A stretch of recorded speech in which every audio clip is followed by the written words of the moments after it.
আসসালামু আলাইকুম। বিটিভি বিশ্ব সংবাদে আপনাকে স্বাগত। শুরুতেই সংবাদ শিরোনাম, পরে বিস্তারিত। পুরোদমে ইসরায়েল, ফিলিস্তিন, ইরান, হিজবুল্লাহ যুদ্ধ চলছে, জানিয়ে দিব আমাদের হাতে থাকা সর্বশেষ গুরুত্বপূর্ণ আপডেট। আন্তর্জাতিক সংবাদ। ইরানের বিপ্লব দিবসে শোভাযাত্রায় লাখ কোটি মানুষ, নেতানিয়াহুর প্রতীকীর ফাঁসি। জানিয়ে দিব ইরানে হামলা চালানোর সাহস নেই ট্রাম্পের, বলছে ইরানি কমান্ডার। আরো জানিয়ে দিব বিজাতীয়দের সামনে মাথা নত করবে না ট্রাম্প, আলোচনা চাইলে কেন ভুল করে, বলছে ডক্টর পেজেশকিয়ান।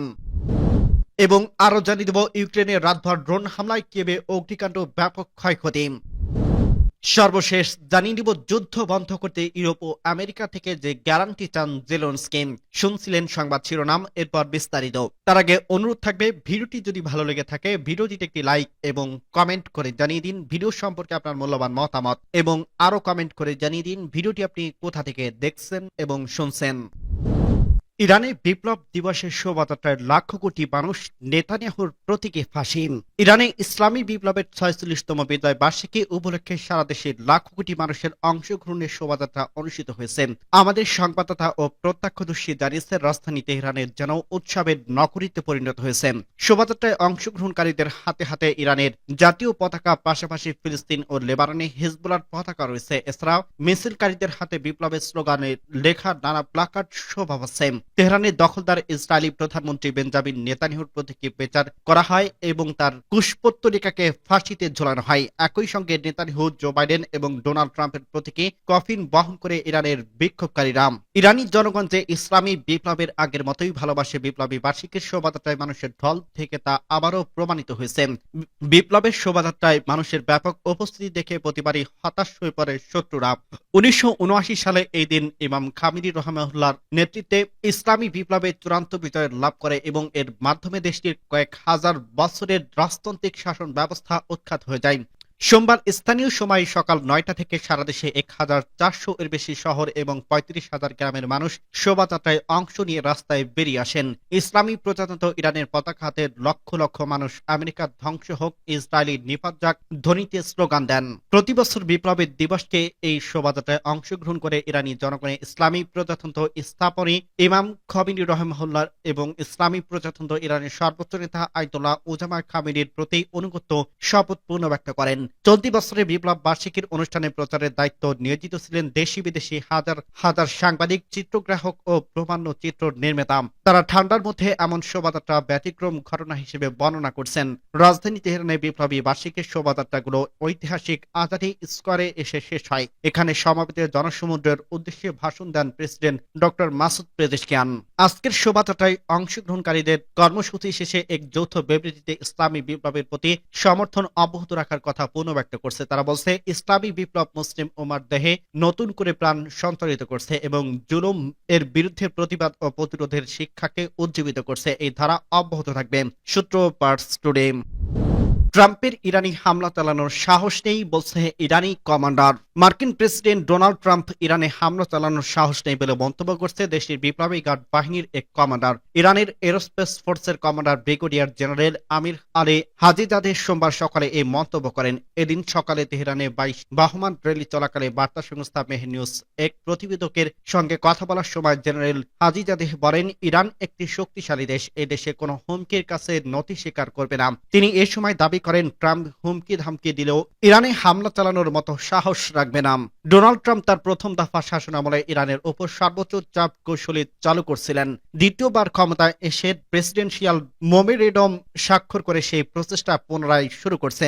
এ নিয়ে মার্কিন প্রেসিডেন্ট বলেন, আমি এটি স্বাক্ষর করতে চাইনি, তবে আমাকে অবশ্যই শক্তিশালী ও দৃঢ় অবস্থানে থাকতে হবে। ট্রাম্প আরো দাবি করেন, আমরা ইরানের সঙ্গে একটি চুক্তি করতে চাই, তবে দেখা যাক এটি সম্ভব হয় কিনা।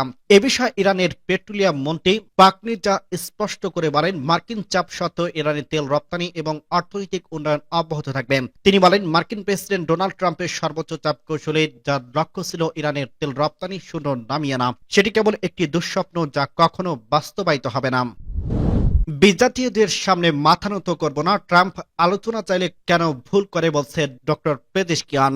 ইসলামী প্রজাতন্ত্র ইরানের প্রেসিডেন্ট ডক্টর মাসুদ পেজেশকিয়ান বলছে ইরানি জাতি কখনো বিদেশিদের কাছে মাথা নত করবে না, আর ভবিষ্যতেও করবে না। তিনি প্রশ্ন করে বলেন, যদি মার্কিন প্রেসিডেন্ট ডোনাল্ড ট্রাম্প আলোচনা চান তাহলে তিনি কেন ভুল করছেন। পার্স টুডে জানিয়েছে সোমবার ইসলামী বিপ্লবী বিজয়ের 46তম বার্ষিকীতে তেহরান আজাদি স্কোয়ারে বিশাল সমাবেশে পেজেশকিয়ান জোর দিয়ে বলেন, ইরান তার সর্বশক্তি দিয়ে মার্কিন বদল পিতা এবং মাস্তানির বিরুদ্ধে দাঁড়িয়েছে এবং ভবিষ্যতে সর্বোচ্চ নেতা ইমাম খামেনির নেতৃত্বে ষড়যন্ত্র মোকাবেলা করবে। তিনি আরো বলেন, মার্কিন প্রেসিডেন্ট ডোনাল্ড ট্রাম্প আলোচনার কথা বলেন, কিন্তু একই সাথে তিনি ইরানের বিরুদ্ধে নিষেধাজ্ঞা ও ষড়যন্ত্রের সনদে সই করেন। পেজেশকিয়ান বলেন, আমেরিকা নিজেকে শান্তিকামী বলে দাবি করে, কিন্তু কে এই অঞ্চলের শান্তি বিঘ্নিত করছে? এই অঞ্চলের বিশেষ করে গাজায় যে গণহত্যা ও ধ্বংসযজ্ঞ ঘটিয়েছে, পৃথিবীর কোন স্বাধীনতার মানুষ কি নারী ও শিশু ও অসুস্থদের উপর বোমাবর্ষণ মেনে নিতে পারে?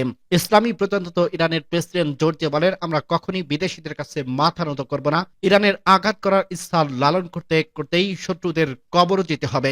মাসুদ পেজেশকিয়ান আরো বলেন, 1979 সালে এই দিনে ইরানের মানুষ সব ধরনের ভেদাভেদ ভুলে ময়দানে নেমেছিল এবং দৃঢ়তার সাথে ঐক্য ও সংহতি বজায় রেখে দেশ থেকে বিজাতীয় ও অত্যাচারীদের বিতাড়িত করতে সক্ষম হয়েছিল। ইসলামী প্রজাতন্ত্র ইরানের প্রেসিডেন্ট আর বলেন, আমরা যুদ্ধকামী নই। ইহুদিবাদী ইসরায়েল ইরানের নতুন সরকারের প্রথম কার্যদিবসে তেহরানের হামাসের প্রধান ইসমাইল হানিয়াকে হত্যা করছে। পেজেশকিয়ান বলেন, তারা নিজেরাই সন্ত্রাসী, উল্টে আমাদেরকে সন্ত্রাসী বলে। তারা ইরানের অনেক মানুষকে হত্যা করছে, আমরা সন্ত্রাসের শিকার। ইসলামী প্রজাতন্ত্র ইরানের প্রেসিডেন্ট বলেন, ট্রাম্প দাবি করছে যে ইরান আঞ্চলিক নিরাপত্তা ব্যাহত করছে, যদিও বাস্তবতা হচ্ছে মার্কিন যুক্তরাষ্ট্রের সহায়তা পৃষ্ঠ ইসরায়েলি রেজিম নিরাপত্তাহীনতার প্রধান কারণ এবং তারা যে কোনো স্থানের নির্যাতিত জনগণের উপর বোমাবর্ষণ করছে। সূত্র পার্স টুডে। ইউক্রেনের রাতভর ড্রোন হামলা, কিয়েভে অগ্নিকাণ্ড, ব্যাপক ক্ষয়ক্ষতি। ইউক্রেনের রাতভর চালানো রাশিয়ার ড্রোন হামলায় কিয়েভে অগ্নিকাণ্ডের ঘটনা ঘটছে। এছাড়া উত্তর পূর্বাঞ্চলীয় শহর সুমিতে এক নারী আহত এবং বেশ কয়েকজন আহত ও কয়েকটি বাড়ি ক্ষতিগ্রস্ত হয়েছে।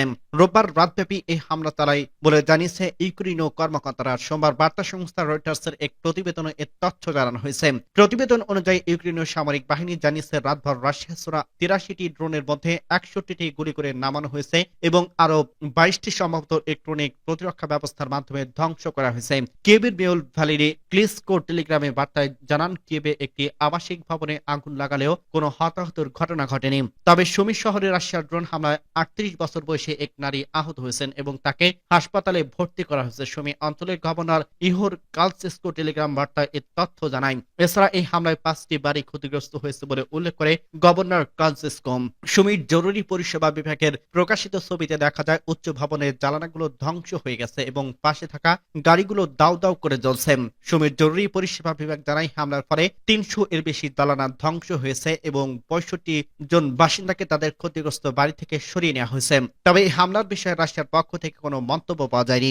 যদিও যুদ্ধ শুরুর পর থেকে উভয় পক্ষই সাধারণ নাগরিকদের লক্ষ্যবস্তু করার অভিযোগ অস্বীকার করে আসছে। তবে 2022 সালের ফেব্রুয়ারিতে শুরু হওয়া পূর্ণমাত্রার এই যুদ্ধে হাজার হাজার বেসামরিক নাগরিক নিহত হয়েছেন, যাদের বেশিরভাগই ইউক্রেনীয়। সূত্র রয়টার্স। যুদ্ধ বন্ধ করতে ইউরোপ ও আমেরিকা থেকে যে গ্যারান্টি চান জেলেনস্কি।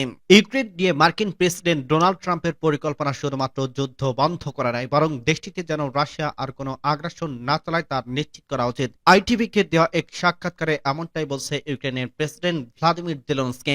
রোববার 9 ফেব্রুয়ারি সাক্ষাৎকারটি প্রচার করা হয় খবর আল আরাবিয়ার। জেলেনস্কি বলছে, ইউক্রেনে 2022 সালের ফেব্রুয়ারিতে রাশিয়ার কিয়েভের পুরোদমে আগ্রাসন শুরুর আগের বছরগুলোতে শান্তি চুক্তি এবং আলোচনা ব্যর্থ হয়েছে তার পুনরাবৃত্তি চায় না। এর অর্থ হলো কিয়েভকে নিরাপত্তার নিশ্চয়তা দেওয়া। তিনি আইটিভিকে বলেন, একটি স্থির সংখ্যা বরাবর আমরা আগ্রাসনের দিকে নিয়ে যাব, আর তাহলে কারা পুরস্কৃত হবে এবং ইতিহাসে বিজয়ী হিসেবে নাম লিখবে কেউ নাই। এটি সবার জন্য একটি চূড়ান্ত পরাজয় হবে।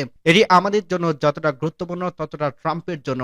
তিনি আরো বলেন, ডোনাল্ড ট্রাম্প কেবল যুদ্ধ শেষ করার দরকার নেই, তাকে এমন পদক্ষেপ নিতে হবে যাতে পুতিন আবার যুদ্ধ করার সুযোগ না পায়। এটাই মূল বিষয়, আর সবার এতে স্বীকৃতি দেওয়া উচিত। এটি জয় হবে। ইউক্রেনের পশ্চিমা মিত্র